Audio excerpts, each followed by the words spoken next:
¿Recuerdan Moana, la película de Disney de 2016? Pues hoy estamos en los estudios de Walt Disney Animation en Burbank, en Los Ángeles, porque vamos a hablar con los directores, con los animadores, con la gente que está detrás de Moana 2, que se estrena Acción de Gracias aquí en Estados Unidos. Vamos allá. Dana, David, Jason, right? Yes, perfect. Thanks for being with me today. Yvette Merino, Cristina Shen, producers of Moana 2. Yes. Congratulations. Thank you. Calico, Diana, aloha. Aloha. Danny Arriaga. Hi. How you doing? I'm doing great. Yeah, happy to be here with you. So, were you two like thinking back then, okay, I want to direct Moana 2? I don't know if I thought it right in that moment, but when the opportunity arose, I mean, obviously, I loved working on the first film. It's the film my family loves to go back and watch. So that was, there was no hesitation whatsoever. I love these characters so much. And for me, I didn't ever imagine directing Moana 2, but I wanted to continue her story. Yeah. I felt like we had just dipped our toe into the ocean of stories we could tell. And so I was thrilled, beyond belief to come back and reintroduce her to everybody. I understand that you work actually in the first one, right? I did, and it was a highlight of my career. It was awesome. So, what are your roles specifically? Because I think it's very interesting that you guys were working in this movie. Yeah, absolutely. So I am the Senior Manager of Cultural for Disney Animation, and specifically on Moana 2. I lead our Oceanic Cultural Trust, which is a team of consultants from across the Pacific that have worked with us in the making of the film. I was brought on as a member of the Cultural Trust. There are many of us who are part of it that bring such unique perspectives. My role is to help share Hawaiian cultural perspectives in terms of voyaging, ceremony, daily life, how those elements might play out and how they could take place in Moana 2. My main role was as the character art director, just to kind of oversee all the designs that get approved by the director, to see them through the entire process of the film, as far as up to animation, right? Getting to make sure they look right, make sure they feel right, as to what we had done in the designs as well. So always just seeing that through and kind of keeping an eye on them as they go and doing any drawovers necessary to help get them back on track if they're off a little bit. So, Dana, you not only are the director, you're the writer of the movie. Yes. And so, in the first movie, we saw a very young girl, Moana, but now it's going to be a different story. How does she change in Disney movie? You know, what I am so excited about is that we didn't try to reinvent who Moana is. She is very much the same hero that we met in the first film, but she's 3 years older. Her life has changed. She has a little sister. She's really become a leader in her community. And so when thinking about what the second film could be, it was really about how can we build on everything that we love about her. She's still funny. She's still goofy. She's still empathetic, which I think is so core to who she is as a character. And so we just looked at expanding on that, pushing on that, making her, raising the stakes to her life. And, we all are tested in our lives, and we wanted to see what happened to Moana when she was put to the test. And I think she exceeds expectations, for being honest. For sure. So, I understand you both work on the first one, right? Correct.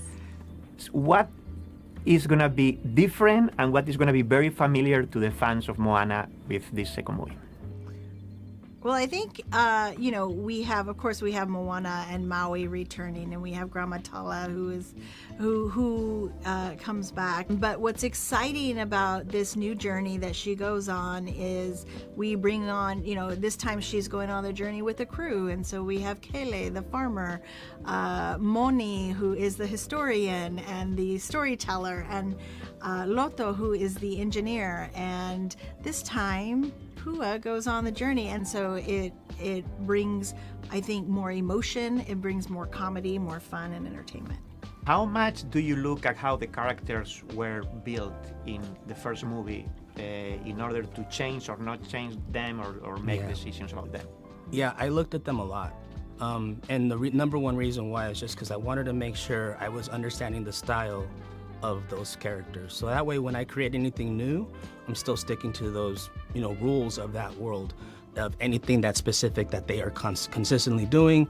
If you look at Maui, he has a very angular, sculpted face. So I knew that some of our characters had to have that as well. If you look at the ankles of the characters, they're much thicker than we usually do. I thickened them up just because that's how they were in the previous film. What I really wanted most was anytime I design a new character for this world, I wanted it to feel like this character has always been in this world. They lived in that world in the first film, you didn't see them yet, right? Obviously, they created that group because they want to be authentic to the culture. But I mean, I don't know much about the culture, to be honest.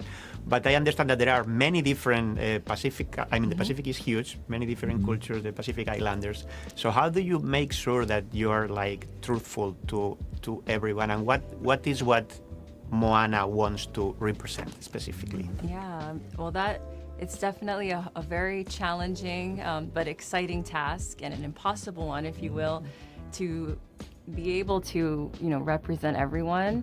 We bring our consultants together, the trusts and other consultants along the way, as well as the lived experience of our filmmakers and all of our teams, to try to build a story that feels resonant.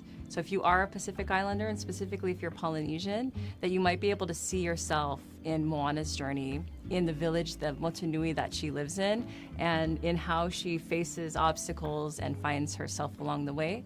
Culturally speaking, our film is inspired by multiple island nations and cultures that are all distinct from each other. But as much as possible, we try to find the shared cultural elements between us and highlight those in the film. I think it's such a unique process that the filmmakers wanted to make right. And so by making right, they invested in bringing in people of the cultural trust who have years of experience, not only just in their own personal, but within their communities, within their families.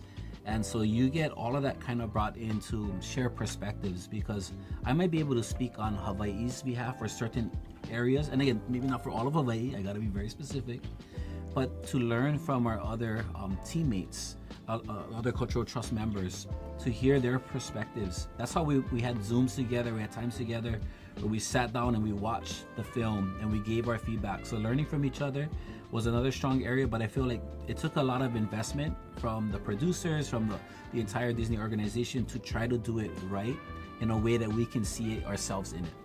And we have, again, Dwayne Johnson doing Maui. So how was working with him again in this one? Because I know this is a project that is very close to his heart. Yes. Oh yeah, it was incredible. The second he walked into the recording booth and he started speaking, we're like, oh my gosh, Maui's back.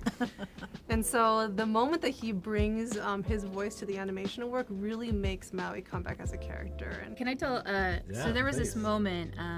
There's a really special moment in the film for Maui, and there's a moment of music where there are some lyrics in Samoan and written by Opataya Fua'i, and I got to be in the recording booth in that moment, and to sit there as a Samoan, watching another Samoan sing a song written by a Samoan, I've never experienced anything like that. And to me, it was just a great example of what representation in a film really means. It's more than lip service on this film. Like, we really are intentional about it. And Dwayne and I looked at him, I walked in and I was tearing up a little bit, and he gave me a big hug, and I was like, this couldn't have happened anywhere else but on Moana 2. And so it was a really special moment to be a part of.